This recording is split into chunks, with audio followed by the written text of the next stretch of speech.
Bismillahirrahmanirrahim. Rabbi shrahli sadri wa yassirli amri wahlul 'uqdatam min lisani yafqahu qawli. Assalamualaikum warahmatullahi wabarakatuh. Waalaikumsalam warahmatullahi wabarakatuh. Alhamdulillah, tsumma alhamdulillah. Rabbana walakal hamdu hamdan katsiran tayyiban mubarakan fih, mubarakan alaihi kama yuhibbu rabbuna wa yarda. Asyhadu an la ilaha illallah wa asyhadu anna Muhammadan abduhu wa rasuluh. Allahumma shalli ala sayyidina Muhammad wa ala ali sayyidina Muhammad wa ala alihi wa ashabihi wa man tabi'ahum bi ihsanin ila yaumiddin. Amma ba'd. Yang kami hormati segenap pengurus takmir Masjid An-Nur KPP Pratama Surakarta serta seluruh jamaah Bapak Ibu yang hadir di kajian rutin kita, di kajian Sirah Nabawiyah.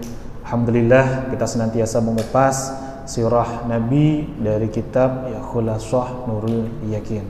Alhamdulillah pada hari ini kita akan masuk di periode-periode dimulai masa-masa penuh dengan hikmah, di mana di pertemuan kemarin kita sudah belajar tentang bagaimana prosesnya baginda Nabi Muhammad SAW itu sudah mulai diperintahkan oleh Allah untuk dakwah secara terang-terangan.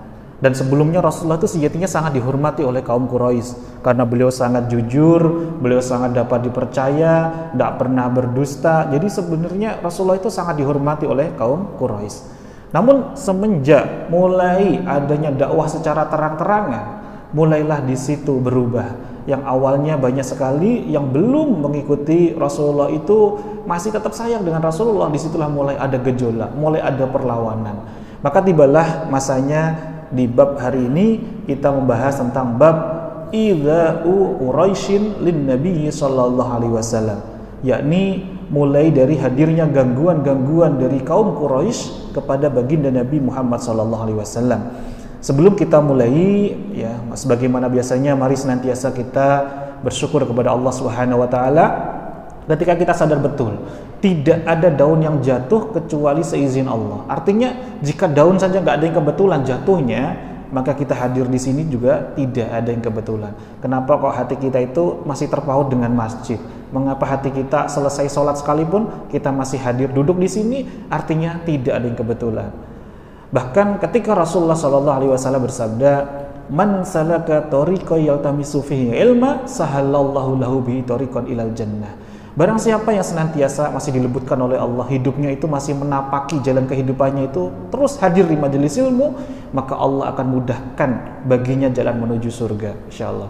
Jadi ketika kita hadir di sini masih diizinkan oleh Allah untuk bisa hadir menuntut ilmu, hadir di majelis ilmu, artinya masih ada tanda dari Allah Subhanahu wa taala yang inginkan kita dimudahkan menuju surga. Ada tanda ketika kita ini masih diinginkan oleh Allah menuju kebahagiaan yang hakiki. Maka mari kita syukuri bersama-sama. Semoga di sela-sela aktivitas kita, pekerjaan kita ini, lelahnya kita ini dengan diiringi lillah menjadikan penuh dengan berkah.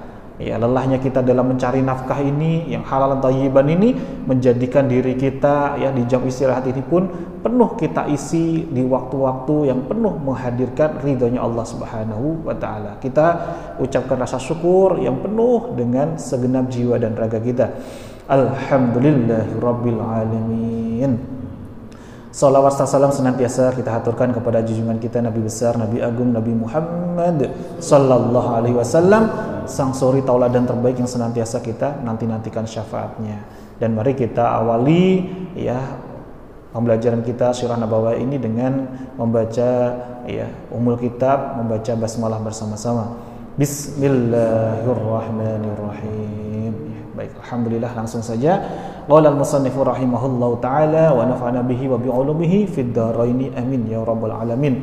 Kita kirimkan hadiah doa terbaik untuk musannif kitab Nurul Yakin yakni Syekh Muhammad Al-Khudri Baik dan juga muallifnya yang menulis kitab ringkasannya, resumnya yakni Syekh Umar Abdul Jabbar. Semoga para muallif musannif ini senantiasa Allah hadirkan keberkahan dan kita pun juga dapatkan ridho keberkahan ilmu yang kita pelajari. Amin Allahumma amin. Bismillahirrahmanirrahim. Idza'u Quraisyin, gangguan kaum Quraisy ya lin Nabi sallallahu alaihi wasallam terhadap baginda Nabi Muhammad sallallahu alaihi wasallam. Akhadat Quraisyun. Nah, mulailah kaum Quraisy tu'dzir rasulah. Mulailah kaum Quraisy ini ya tu'dzir rasulah, artinya mulai mengganggu Rasulullah, mulai menyakiti Rasulullah. Setelah kemarin di bab kemarin kita bahas di bab di mana ya Rasulullah sallallahu alaihi wasallam mulai dakwah secara terang-terangan. Wa tastahzi'u bihi, dan mulai ya mengejek beliau sallallahu alaihi wasallam. Jadi para kaum Quraisy sudah mulai ya mengucapkan kalimat-kalimat yang tidak baik terhadap Rasulullah sallallahu alaihi wasallam. Khususnya atau terutama sekali kapan? Idza dzahaba ila sholati. Ketika Rasulullah itu pergi untuk sholat ke Ka'bah. Jadi sebelum dakwah secara terang-terangan, Rasulullah itu ya sholatnya itu ya di tempatnya. Tapi ketika sudah mulai dakwah terang-terangan, Rasulullah itu sungguh-sungguh sholat itu benar-benar di depan Ka'bah. Maka dimulailah saat itu Bapak Ibu, Rasulullah itu penuh dengan ujian. Mulai dari lorongnya saja itu ada yang meludahinya. Sebagaimana pernah kita dengar ya masyhur sekali kisah tentang ketika Rasulullah sallallahu alaihi wasallam masih di ya lorong, sepulang dari sholat di depan Ka'bah itu pulangnya diludahin sampai berkali-kali. Tapi bagaimana respon Rasulullah? Masya Allah, respon Rasulullah itu luar biasa. Nanti kita bahas di sini ya. Ba'da'an ra'ati, sesudah mereka melihat Rasulullah sallallahu alaihi wasallam istimrarahu fid da'wati, terus tetap istiqomah dalam dakwahnya, wa difa'in ammihi anhu, apalagi ketika para Quraisy ini melihat adanya pembelaan dari ammihi, pamannya Nabi, yakni Abu Thalib ya kepada beliau.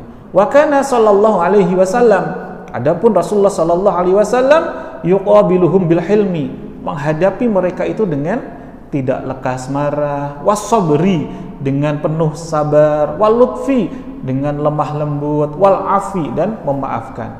Kalau tadi kita ya membahas kisahnya ketika beliau itu diludahin, kita lihat ketika diludahin pertama beliau tidak langsung ya membalas dengan amarah. Ketika beliau diludahi kedua, beliau tetap terus bersabar. Ketika beliau diludahi sampai yang ketiga, beliau tetap dengan lemah lembut, bahkan wal afi, memaafkan.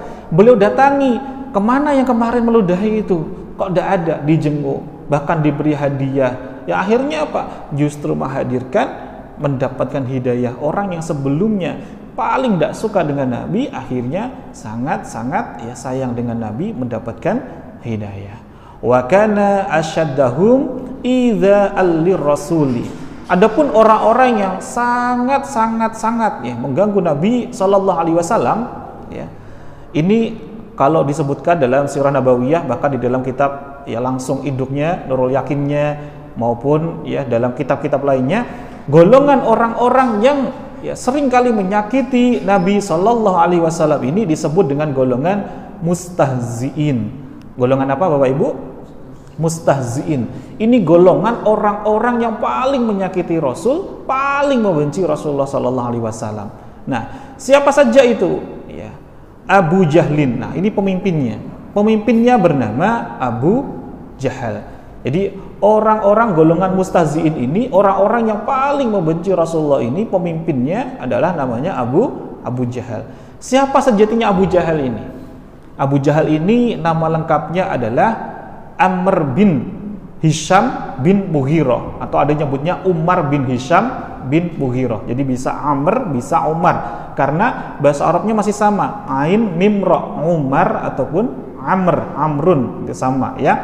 Jadi Abu Jahal ini contoh-contoh yang beliau itu sampai disebutkan sebagai pimpinannya mustahziin adalah beliau itu pernah sampai mengumumkan kepada kaum Quraisy, lihat saja, kalau nanti Rasulullah itu masih sholat di depan Ka'bah, kan beliau melarang Rasulullah itu sholat terang-terangan di depan Ka'bah, nanti saya akan tindih dengan batu yang sangat besar sekali. Dan itu oleh kaum Quraisy langsung ditunggu tuh semuanya menunggu dari jarak jauh, dari kejauhan, mengamati yang namanya siapa tadi? Abu Jahal atau Amr bin Hisham tadi. Ditunggu dari jarak jauh, diawasin. Dan ketika Rasulullah itu sholat di rakaat pertama, ruku masih anteng-anteng nih. Tapi ketika sujud, ketika Abu Jahal ini hendak meletakkan batu yang besar itu tepat di atasnya Rasulullah, beliau tiba-tiba gemeter. Beliau tiba-tiba pucat, lemes, terus kemudian dia lari terbirit-birit. Ketika lari ini dipanggil oleh kaum Quraisy. Loh, ada apa? Katanya tadi mau menindih Rasulullah dengan batu tadi, tapi kenapa kok nggak jadi? Apa jawabnya Abu Jahal atau Amr bin Hisham tadi? Beliau menjawab, sungguh ketika aku hendak meletakkan yang namanya batu besar tadi kepada Nabi Muhammad, yang terjadi beliau melihat ada unta yang sangat besar yang belum pernah dilihat olehnya sebelumnya, itu hendak memakannya. Saking besarnya unta itu, tinggal mau apa? Mau mengunyah si Abu Jahal. Beliau langsung lari terbirit-birit, Masya Allah.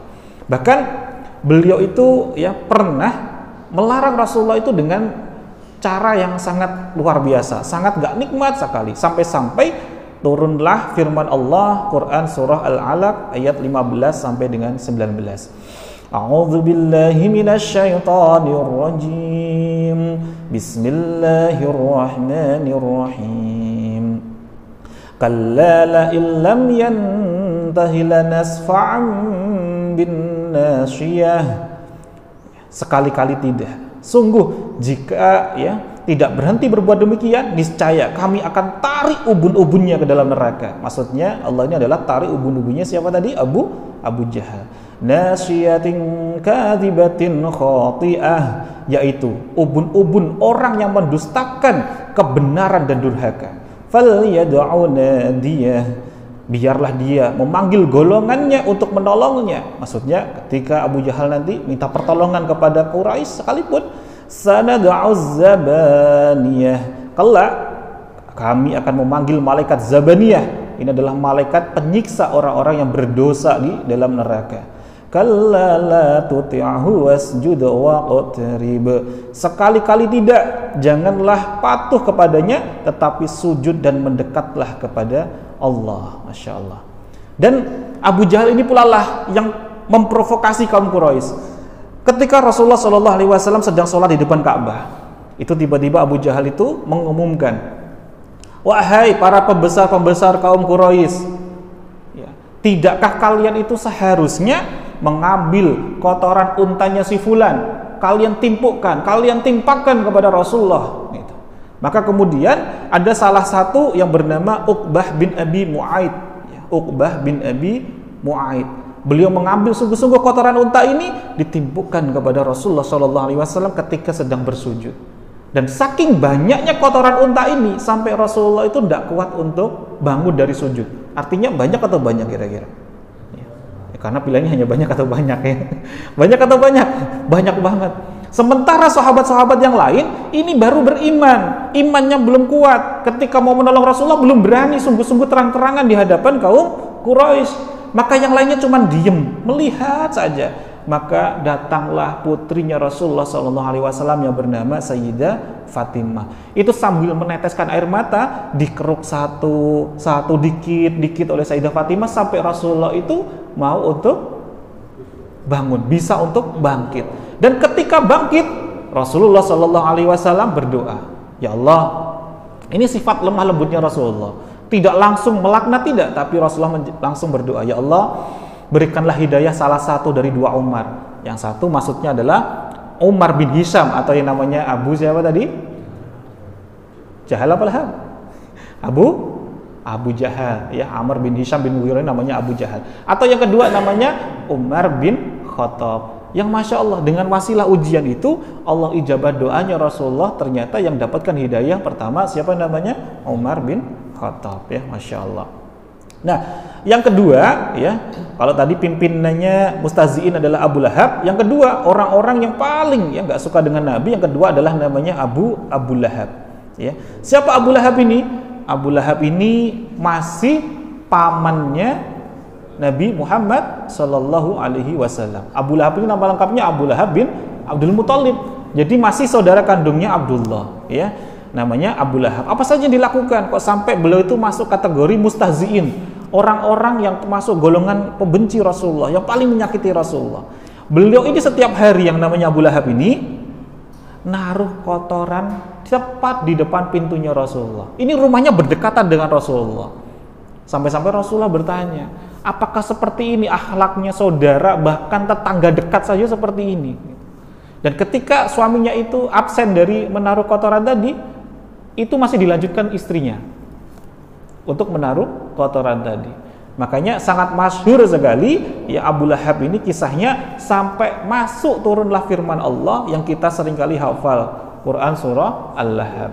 Ya, itu dilaknat oleh Allah Subhanahu wa taala dalam surah Tabbat yada Abi Lahab wa tab, ya, Masya Allah. Dan yang ketiga, kalau tadi sudah Abu Lahab, ya, yang ketiga adalah wa Uqbatu ibnu Abi Mu'aid.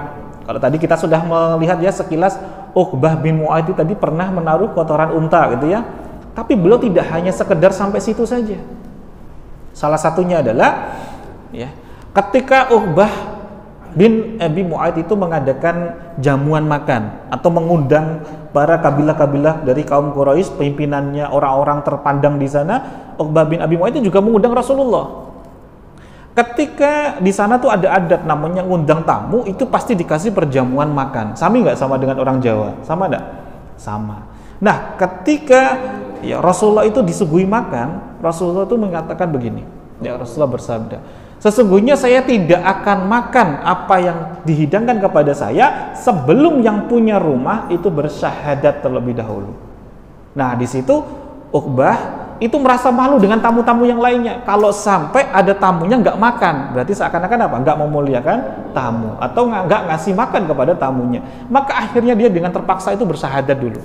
Ya sudah, kalau gitu saya bersyahadat. Itu di depan orang banyak. Setelah Rasulullah pulang, selesai acara tadi pulang, kemudian ada sahabat dekatnya namanya Uqbah bin Abi Mu'aid, ini namanya adalah Ubay bin Khalaf. Nah, Ubay bin Khalaf ini menghasut Uqbah bin Abi Mughirah. Kenapa kamu tadi bersyahadat di hadapan orang banyak? Sungguh sekali-kali aku tidak akan mau berjumpa denganmu lagi. Aku memutuskan ya persahabatan ini asalkan ada syaratnya. Apa syaratnya? Kamu datangi kembali itu yang namanya Muhammad, kamu injak lehernya, kamu ludahi mukanya, kamu tampar wajahnya. Kemudian Uqbah bin Mughirah ini langsung bergegas mencari Rasulullah, benar-benar menjalankan apa yang diperintahkan oleh, yang dihasutkan oleh siapa tadi namanya? Ubay bin Khalaf. Maka ketika menjalankan itu, turunlah firman Allah ya, Quran surah Al-Furqan ayat 27 sampai dengan 28. Ingatlah hari ketika orang zalim menggigit kedua tangannya seraya berkata, oh seandainya dahulu aku mengambil jalan bersama Rasulullah, oh celaka aku, sekiranya dahulu aku tidak menjadikan si fulan sebagai teman setia. Artinya sebenarnya kan Uqbah ini awalnya sudah sempat bersyahadat, tapi karena hasutan teman yang nggak tepat, akhirnya justru ya Masya Allah dilaknat oleh Allah Subhanahu wa ta'ala. Maka turunlah tadi Quran surah Al-Furqan ayat 27 sampai dengan 28. Nah, kembali lagi ke orang-orang yang disebutkan tadi, wa kana asyaddahum idza'ul rasul, orang-orang yang sangat mengganggu Nabi. Pertama tadi Abu Jahal, yang kedua Abu Lahab, yang ketiga adalah Uqbah bin Abi Mu'aid, dan yang terakhir namanya adalah Al-Walid ibnu Mughirah. Namanya adalah Walid ibnu Mughirah. Kok nama-namanya kita ya Masya Allah, Walid ibnu Mughirah kok kayak ada asing gitu ya. Betul, jadi Walid ibnu Mughirah ini salah satu nanti anaknya adalah menjadi sahabat Khalid bin Walid, pernah mendengarnya. Jadi ini memang bapaknya Khalid bin Walid. Nah, Masya Allah ya, Walid bin Mughirah ini dia pemimpinnya kabilah Bani Makhzum. Jadi beliau itu sangat orang terpandang di Quraisy, dan juga ada satu lagi yang pimpinannya orang Taif. Jadi ketika Rasulullah itu mendakwahkan dirinya itu sebagai nabi secara terang-terangan, beliau itu pernah menyangkalnya. Kalau memang seandainya nabi itu turunnya dari orang-orang Arab, lalu mengapa bukan aku yang dipilih? Kenapa harus Muhammad? Padahal aku ini seorang pimpinannya orang Quraisy, harusnya aku yang lebih pantas untuk mendapatkannya. Ini siapa tadi namanya? Walid bin Mughirah ya Masya Allah. Walid bin Mughirah ini pamannya Abu Jahal. Tadi kan Abu Jahal namanya Amr bin Hisham bin Mughirah. Jadi Walid bin Mughirah ini adiknya Hisham bin Mughirah. Hisham bin Mughirah adalah ayahnya Abu Jahal. Jadi ini masih saudaraan dengan yang namanya Abu Jahal tadi. Nah, Al-Walid bin Mughirah ini sebenarnya awalnya juga anti sekali dengan Rasulullah. Sampai-sampai beliau datangi Rasulullah. Beliau ya bertanya, tolong ya bacakan kepadaku firman Allah jika sungguh-sungguh kamu ini utusan Allah.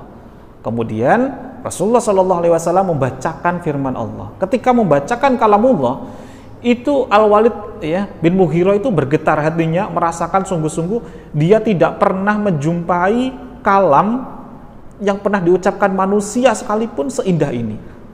Jadi beliau sampai memastikan kepada kaum Quraisy bahwa kalam yang disampaikan Rasulullah itu bukanlah kalamnya manusia, bukanlah kalamnya jin. Itu saking mulianya itu.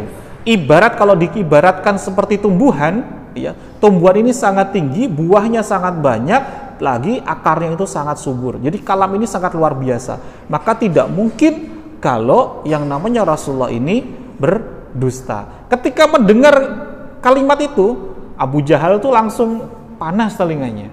Kaum Quraisy yang lain langsung mengatakan bahwa Walid bin Mughirah ini sudah mengikuti Rasulullah.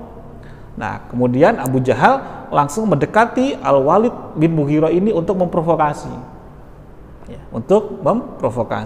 Ketika Abu Jahal ini mendekati Walid bin Mughirah, kemudian yang namanya Walid bin Mughirah ini bertanya, "Wahai kaum Quraisy, kalian itu menuduh Muhammad itu gila. Pernahkah kalian itu melihat Muhammad itu hilang dari kesadarannya?" Semuanya menjawab tidak. Jika kalian itu menuduh Muhammad adalah peramal, pernahkah kalian melihat Muhammad itu meramal? Tidak. Semuanya menjawab tidak. Dan pernahkah kalian itu jika menuduh dia seorang penyair, pernahkah kalian melihat Muhammad itu berucap syair? Tidak. Lalu kalau begitu, dia itu siapa? Jadi sebenarnya imannya tuh mulai tumbuh di sana ketika mendengar ayat-ayat Al-Quran tadi. Tapi kemudian lagi-lagi Abu Jahal memprovokasi lagi. Disampaikan bahwa sesungguhnya orang Quraisy itu berharap kamu itu mengatakan hal-hal yang tidak menyukai Rasulullah. Akhirnya namanya Al-Walid bin Mughirah itu setelah diam sejenak dari melanjutkan orasi tadi, kemudian melanjutkan, sesungguhnya Muhammad itu adalah ahlinya para penyihir. Jadi setelah tadi awalnya memuji-muji, tiba-tiba langsung menjatuhkan sejatuh-jatuhnya. Muhammad itu adalah penyihir. Maka sontak seluruh orang Quraisy yang ada di sekitar itu langsung sorak bergembira sampai bergetar wilayah tersebut. Saking senangnya orang Quraisy saat itu bahwa ternyata ada pembela yang luar biasa namanya Walid bin Mughirah yang dia sebelumnya adalah pemimpinnya Bani Makhzum. Maka turunlah firman Allah, Quran surah Al-Qalam ayat 10 sampai dengan 15 Bismillahirrahmanirrahim. Wala tuti' kulla hallafin mahin hammazim masya'im binamim mana'il lil khairi mu'tadin athim utullim ba'da dhalika zanim an kana dha malin wa banin idza tutla alaihi ayatuna qala asatirul awwalin. Janganlah engkau patuhi setiap orang yang suka bersumpah lagi berkepribadian hina, suka mencela, berjalan kian kemari menyebutkan fitnah atau berita bohong, merintangi segala yang baik, melampaui batas dan banyak dosa, bertabiat kasar, dan selain itu juga terkenal kejahatannya. Karena dia kaya dan mempunyai banyak anak. Apabila ayat-ayat kami dibacakan kepadanya, dia berkata, ini adalah dongengan orang-orang terdahulu. Jadi ayat ini sejatinya turun berkenaan dengan apa saja dilakukan oleh Al-Walid bin Mughirah. Nah, kita lanjutkan dari kitab Khulasanul Yakin. Wa qadin taqamallahu, dan sesungguhnya Allah telah membala, Allah telah melaknat orang-orang tadi min jami'il mustahzi'ina, dari para pembenci yang menyakiti para pembenci atau yang menyakiti itu ba'dal hijrati, sesudah Nabi hijrah. Jadi Allah itu memberikan balasan kepada orang-orang ini setelah Rasulullah Shallallahu Alaihi Wasallam itu hijrah nanti dari Makkah menuju Madinah. Faminhum man qutila, di antara mereka ada yang terbunuh. Siapa contohnya yang terbunuh ketika Rasulullah itu setelah hijrah? Yang mati terbunuh dari 4 tadi yang disebutkan mustahzi'in tadi. Yang pertama adalah Abu Jahal. Abu Jahal itu terbunuh di perang Badar. Yang kedua Uqbah bin Abi Mu'aid. Beliau itu ada 2 sirah mengatakan beliau terbunuh di perang Badar, tapi ada juga yang menyebutkan kalau dari sirahnya Ishaq, beliau itu Uqbah itu masih hidup tapi menjadi tawanan perang yang ujungnya juga akhirnya dipenggal oleh sahabat Ali bin Abi Thalib. Jadi terbunuh juga setelah perang Badar. Wa minhum man ahlakathul amradu. Dan ada yang binasa karena penyakit-penyakit. Nah, tadi kan sudah dibalak sama Allah, dilaknat oleh Allah setelah Rasulullah hijrah. Kalau yang pertama tadi golongan mereka-mereka yang terbunuh, yang kedua adalah mereka-mereka yang mati, wafat karena penyakit yang sangat berat. Siapa contohnya? Abu Lahab. Oh, tadi kan sudah Abu Jahal di perang Badar kan? Ini yang kena penyakit berat itu Abu Lahab. Abu Lahab ini meninggalnya setelah selesai perang Badar. Perutnya itu ada semacam bisul. Ada yang menyebutnya bisul ini karena saking baunya nggak sedap luar biasa, banyak orang nggak mau mendekatinya. Dari lantaran bisul inilah sampai dia akhirnya tidak dirawat, tidak terawat sampai dia akhirnya meninggal. Ada yang menyebutnya pula dalam sejarah yang lain disebutnya bukan hanya sekedar bisul biasa, tapi lebih mirip dengan kolera. Ya.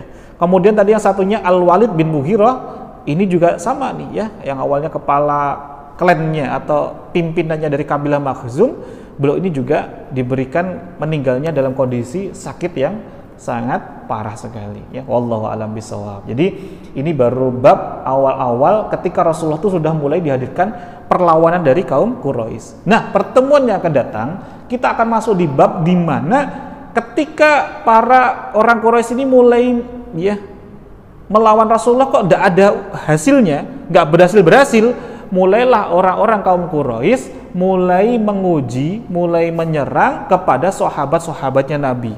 Jadi mulai siapa? Kita nanti akan belajar tentang kisahnya Bilal bin Rabah ya, dan para sahabat-sahabat lain yang dengan perjuangan untuk mempertahankan ketauhidannya. Jadi awalnya mereka, jadi orang-orang Quraisy itu ternyata bukan, maksudnya jahiliyah itu bukannya orang yang bodoh, bukan, mereka cerdas. Yang namanya ular itu yang harus dipegang kepalanya dulu apa ekornya dulu. Nah, jadi mereka sebenarnya ngujinya ke Rasul dulu, bukan ke pengikutnya dulu, enggak, karena mereka tahu kuncinya adalah di kepalanya. Kalau kita hanya fokus ke ekornya nanti kena gigit. Jadi mereka itu yang dimaksud jahiliyah itu bukan jahiliyah secara kecerdasan pikiran, bukan, tapi maksudnya adalah ketika masih tertutupnya pintu-pintu hidayah, masih jahiliyah terhadap akidah, masih jahiliyah terhadap keimanan. Mereka cerdas sejatinya.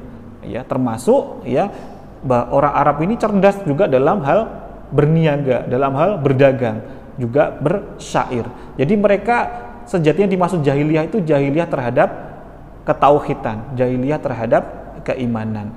Jadi mereka awalnya ini pengen nangkep kepalanya kok nggak kena-kena.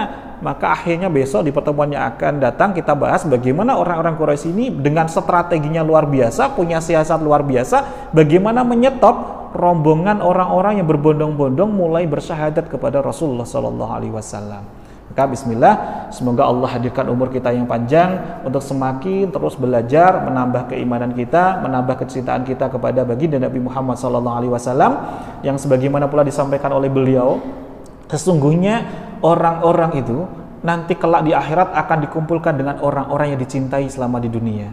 Maka kalau di dunia saja kita sudah mulai mengenal dengan Rasulullah, mulai sayang cinta dengan Rasulullah, insya Allah kita pun kelak di akhirat akan dikumpulkan juga, bisa masuk ke surga Allah bersama dengan Rasulullah SAW. Amin, Allahumma amin. Barakallahu fikum. Semoga apa yang kita pelajari hari ini bisa menghadirkan manfaat untuk kita dan menjadikan diri kita semakin tambah taat kepada Allah Subhanahu wa Ta'ala. Amin, Allahumma amin. Sekian, saya kembalikan kembali ya kepada MC. Semoga ini menjadikan keberkahan kepada kita semuanya. Kita tutup dengan hamdalah bersama-sama. Alhamdulillahirabbil alamin. Billahi taufik wal hidayah wa ridha wal inayah. Wassalamualaikum warahmatullahi wabarakatuh.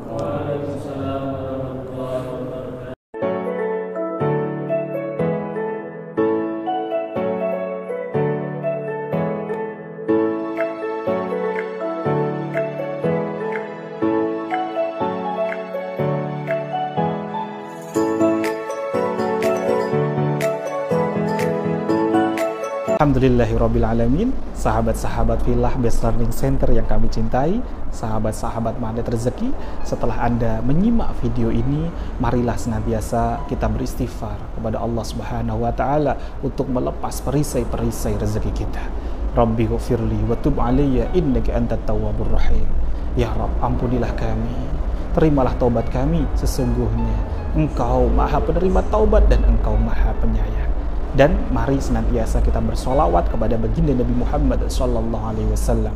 Sallu ala Muhammad, Allahumma salli alaihi wa ala alihi wa sahbihi.